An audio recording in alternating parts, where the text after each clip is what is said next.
Xin chào các bạn. Nếu như trong video trước chúng ta đã cùng khám phá về đất nước lớn thứ hai thế giới là Canada, thì hôm nay hãy cùng 5 phút thôi quay ngược lại lục địa Á Âu để khám phá quốc gia rộng lớn nhất hành tinh, đó chính là Liên bang Nga. Lãnh thổ quốc gia này trải dài khắp Đông Âu và Bắc Á với diện tích lên tới 17.125.242 km2. Để dễ hình dung thì lãnh thổ Liên bang Nga tương đương với diện tích bề mặt của sao Diêm Vương, vật thể nặng thứ 10 quay quanh mặt trời. Liên bang Nga cũng là quốc gia đông dân thứ 9 trên thế giới với 146.149.000 người sinh sống và là một quốc gia đa dạng sắc tộc với khoảng 193 nhóm dân tộc khác nhau, trong đó 81% dân số là người Nga. Nhóm Đông Slav có nguồn gốc từ châu Âu, còn lại 19% dân số là các nhóm dân tộc thiểu số, chẳng hạn như người Tatars, người Ukraine, người Baskia và người Chuvas. Cũng như thành phần dân tộc, Liên bang Nga có hơn 100 ngôn ngữ khác nhau được sử dụng trên khắp đất nước, trong đó có tới 35 ngôn ngữ chính thức. Tuy nhiên, tiếng Nga vẫn là ngôn ngữ được sử dụng phổ biến hơn cả. Đây là một trong hai ngôn ngữ được dùng để giao tiếp trên trạm vũ trụ quốc tế, đồng thời là một trong 6 ngôn ngữ chính thức của Liên Hợp Quốc. Về tôn giáo, là một quốc gia thế tục và công dân được quyền tự do lựa chọn tôn giáo cũng như thể hiện đức tin của mình. Nhưng cũng như phần lớn các quốc gia châu Âu khác, Cơ đốc giáo vẫn là tôn giáo thịnh hành ở Nga và chiếm tới 73% dân số. Tuy nhiên, có sự khác biệt về mặt thần học so với các quốc gia châu Âu khác, khi mà phần lớn các quốc gia châu Âu theo giáo hội Công giáo La Mã và Tin lành. Thì tại Liên bang Nga, phần lớn dân số lại là tín đồ của giáo hội chính thống Đông phương, chiếm 71% dân số theo Cơ đốc giáo. Bên cạnh đó, Hồi giáo là tôn giáo lớn thứ hai ở Nga, chiếm 10% dân số, Chủ nghĩa vô thần chiếm 15% dân số, còn lại các tôn giáo khác như Phật giáo, Do Thái giáo và Thần Tiên. Về hành chính, kể từ ngày 18 tháng 3 năm 2014, với việc sáp nhập Crimea, thì Liên bang Nga có tất cả 85 chủ thể liên bang, bao gồm 22 nước cộng hòa, 9 vùng lãnh thổ, 46 tỉnh, 3 thành phố liên bang, 1 tỉnh tự trị và 4 khu tự trị. Thủ đô của đất nước là thành phố Moscow, được hình thành từ năm 1147. Hơn 8 thế kỷ trôi qua, Moscow cùng đất nước đã trải qua vô vàn những thăng trầm và biến động của lịch sử. Không chỉ là một thành phố thịnh vượng và hùng mạnh trong quá khứ, cho đến tận bây giờ, Moscow vẫn giữ vững được tầm ảnh hưởng lớn lao của mình trong đất nước cũng như quốc tế. Với diện tích 2.511 km2 và dân số khoảng 12,4 triệu người, đây là thành phố đông dân nhất của châu Âu và cũng là một trong những thành phố lớn nhất trên thế giới. Bên cạnh vẻ hiện đại sôi động của một siêu đô thị giàu có, thì thủ đô vẫn còn lưu giữ những nét hoài cổ, tráng lệ của một thời lịch sử huy hoàng đã qua. Trong đó có những công trình kiến trúc đã được UNESCO công nhận là di sản thế giới như Quảng trường Đỏ, nhà thờ Saint Basin và Điện Kremlin. Moscow cũng là thành phố sở hữu những hệ thống tàu điện ngầm được cho là đẹp nhất thế giới, mang tên gọi của thủ đô. Hệ thống tàu điện ngầm Moscow có tổng chiều dài 412 km, bao gồm 241 nhà ga và vận chuyển trung bình gần 7 triệu hành khách mỗi ngày. Ngoài chức năng vận tải, thì hệ thống tàu điện ngầm này còn là một trong những địa điểm du lịch nổi tiếng nhất của đất nước bởi vẻ đẹp lộng lẫy của các nhà ga, nơi có những bức tường đá cẩm thạch lấp lánh cùng nhiều tác phẩm điêu khắc độc đáo. Người ta còn ví nơi đây như một cung điện cổ tích dưới lòng đất và là một kiệt tác hoàn hảo của đất nước Nga hùng vĩ.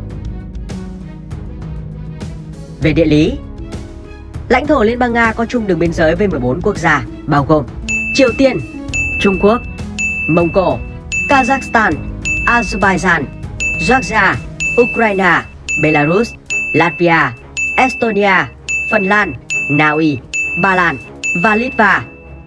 Ngoài ra, Liên bang Nga còn được bao bọc bởi Bắc Băng Dương ở phía Bắc, Thái Bình Dương ở phía Đông và biển Baltic, biển Đen, biển Caspi ở phía Tây và phía Nam, với đường bờ biển lên tới 37.653 km. Khi nhìn vào bản đồ địa hình của quốc gia này, chúng ta sẽ thấy một dãy núi nổi bật chạy dọc từ phía Bắc xuống phía Nam của đất nước, tạo thành một hành lang tự nhiên ngăn cách châu Âu và châu Á. Dãy núi này có tên là Ural. Cái tên bắt nguồn từ tiếng Baskia, có nghĩa là vạch đáy đá. Đây là một trong những dãy núi lâu đời nhất của thế giới, được hình thành cách đây khoảng 300 triệu năm. Mặc dù theo thời gian, xói mòn đã làm giảm đáng kể độ cao, nhưng các ngọn núi của Ural hiện vẫn đang giữ được sự hùng vĩ của mình với độ cao trung bình 1.100m đến 1.200m và trải dài suốt 2.500 km. Nhìn chung, cảnh quan chủ yếu của dãy núi là rừng, thảo nguyên và những vách đá gồ ghề. Tuy nhiên, ở phía Bắc và phía Nam dãy núi có sự khác biệt. Khi mà khu vực phía Nam được bao phủ bởi rừng hỗn hợp và rừng lá rụng, thì ở phía Bắc lại được đặc trưng bởi rừng taiga. Nhờ những khu rừng trù phú này mà dãy Ural đã trở thành nơi sinh sống của nhiều loài động vật khác nhau như cáo, sói, linh miêu, tuần lộc, gà gô đen, chim cu cù và cú tuyết. Uran cũng nổi tiếng với khu vực dị thường Monjovska, là một trong những vùng đất huyền bí nhất của thế giới.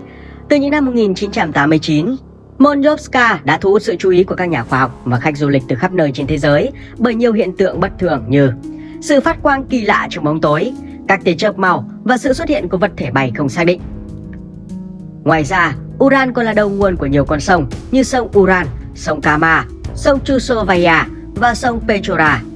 Trong đó nổi bật hơn cả là sông Chusovaya, một phụ lưu của sông Kama, nơi có hàng trăm tảng đá lớn cùng nhiều hang động tuyệt đẹp nằm dọc hai bên bờ. Tất cả đã tạo nên một cảnh quan vô cùng độc đáo, giúp con sông này trở thành một trong những địa điểm du lịch quan trọng nhất của vùng Uran. Khi đi về phía tây của Uran là lãnh thổ của Liên bang Nga ở châu Âu. Mặc dù nhỏ hơn nhiều so với phần lãnh thổ ở châu Á, nhưng đây lại là nơi tập trung nhiều dân cư của đất nước, chiếm khoảng 74% dân số, trong đó có cả thủ đô Moscow. Vùng đất này gần như được bao phủ bởi đồng bằng Đông Âu, hay còn gọi là đồng bằng Nga.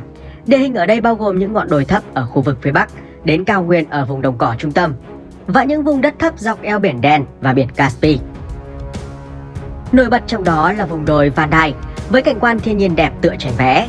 Nơi đây có những rừng cây bạch dương rộng lớn, những tảng đá nhuộm màu rêu phong, cùng với hàng loạt hồ nước trong xanh màu ngọc bích.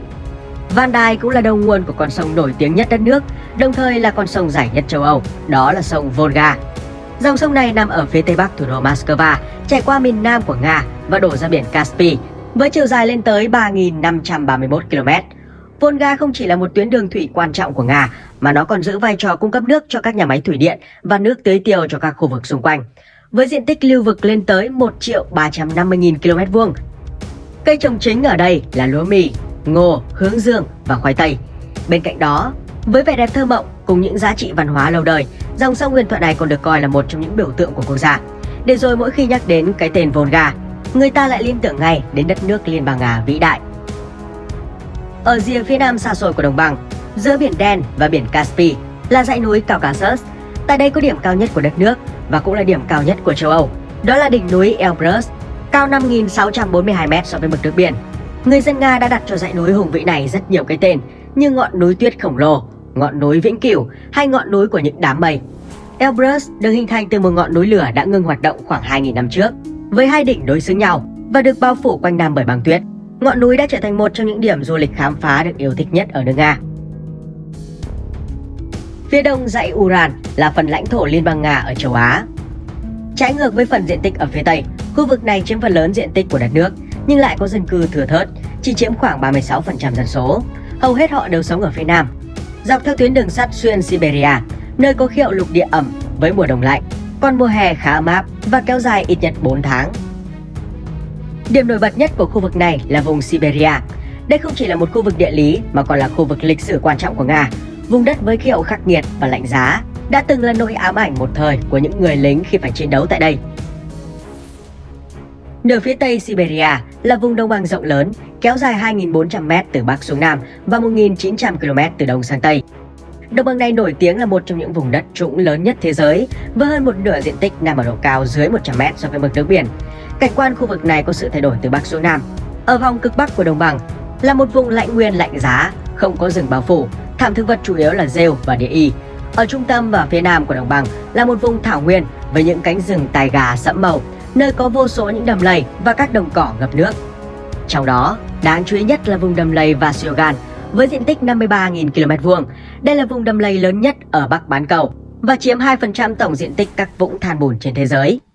Do đặc điểm khí hậu khắc nghiệt cũng như đất đai ngập lụt, nên so với đồng bằng Đông Âu thì khu vực Tây Siberia có diện tích canh tác ít hơn.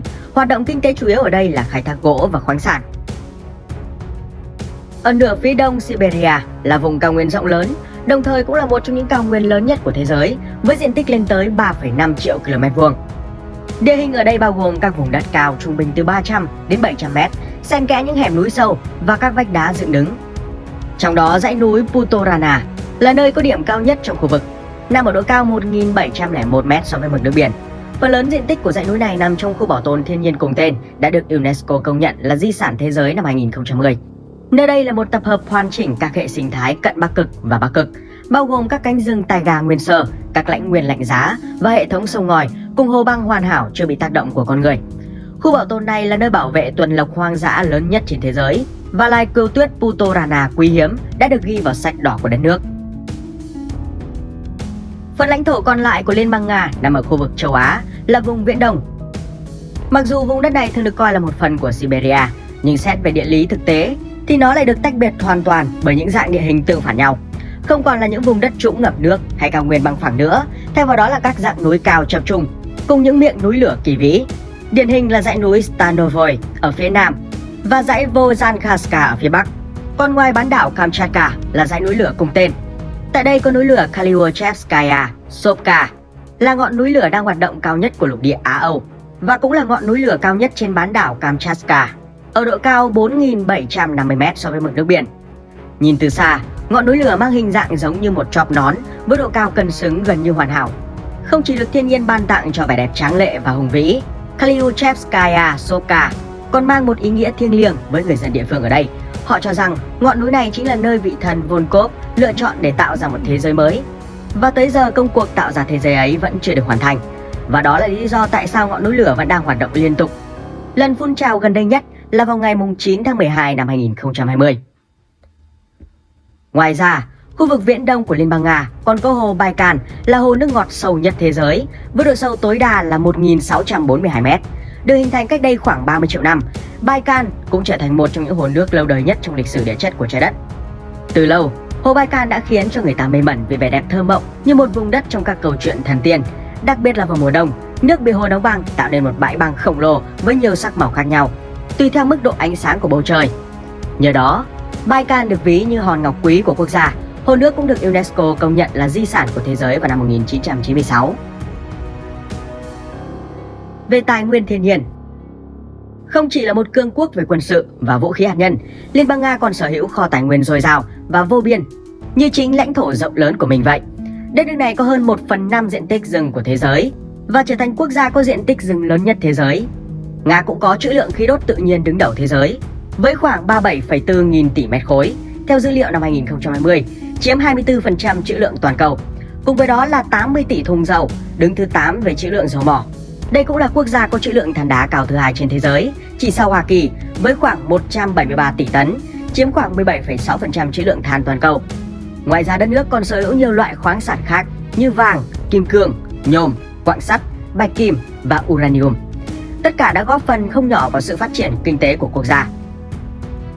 Theo thống kê năm 2020, GDP danh nghĩa của Liên bang Nga là 1.480 tỷ USD, đứng thứ 11 toàn cầu. Theo đó, GDP bình quân đầu người là 10.127 USD, gần bằng với mức thu nhập của Trung Quốc, đất nước mà chúng ta đã tìm hiểu trong những video trước. Nhưng xét theo sức mua tương đương thì Nga là nền kinh tế lớn thứ 6 trên thế giới, với 4.100 tỷ USD và GDP bình quân đầu người theo sức mua tương đương lên tới 28.054 USD. Cuối cùng, hãy cùng 5 phút thôi khám phá thêm một số địa điểm du lịch thú vị của đất nước Nga hùng vĩ này. Đầu tiên là thành phố nghệ thuật Saint Petersburg. Đây là thành phố lớn thứ hai của Nga, thậm chí còn từng là thủ đô của đất nước trong 2 thế kỷ, từ 1712 đến 1917. Không chỉ nổi tiếng với những kiến trúc tráng lệ như cung điện mùa đông, thành phố còn là địa điểm lý tưởng để ngắm nhìn hiện tượng đêm trắng ở Nga. Khoảng thời gian từ tháng 5 đến tháng 7, thành phố dường như không có màn đêm, hoàng hôn và bình minh nối tiếp nhau, tất cả chìm trong khung cảnh ảo diệu với ánh sáng màu bạc mơ hồ. Đến Saint Petersburg vào dịp này, bạn có thể xuống đường để hòa mình vào không khí của các buổi tối hòa nhạc, tham gia các lễ hội sôi động hoặc đi dạo trên bờ sông Neva lãng mạn. Dãy núi Altai. Đây là dãy núi nằm ở Siberia kéo dài từ Liên bang Nga sang Trung Quốc, Kazakhstan và Mông Cổ. Nổi tiếng với vẻ đẹp thiên nhiên hoang sơ, nơi có những ngọn núi phủ đầy tuyết cùng các dòng sông bằng vĩnh cửu.